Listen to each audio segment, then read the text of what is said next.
আসসালামু আলাইকুম রহমতুল্লাহি ওয়া বারাকাতুহু। কেমন আছেন সবাই? আমি একটা কথা বলার জন্য আসছি। অনেকে ইউটিউবার ফেসবুকার যে নিজেরা ভাইরাল হওয়ার জন্য যে আসলে মানুষকে নিয়ে অনেকটাই মন্তব্য করে, যে প্রবাসীরা গরিব, যে তারা মসজিদে গিয়ে ইফতার করে।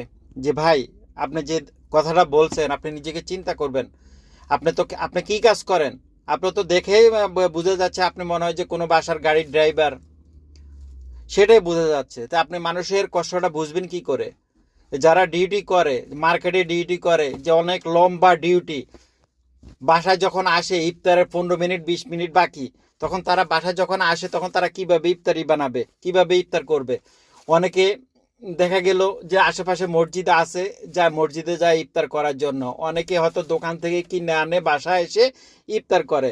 তখন আপনারা ভাইরাল হওয়ার জন্য উল্টাপাল্টা কথা বলেন। ভাই, এরকম মন্তব্য কখনো করেন না। প্রবাসীরা আসলে পরিশ্রম করে ঠিকই, কিন্তু সময়ের অপেক্ষায় তারা আসলে ইফতারি বানাতে পারে না।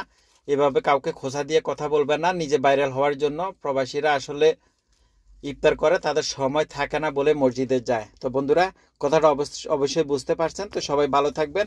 আসসালামু আলাইকুম রহমতুল্লাহ।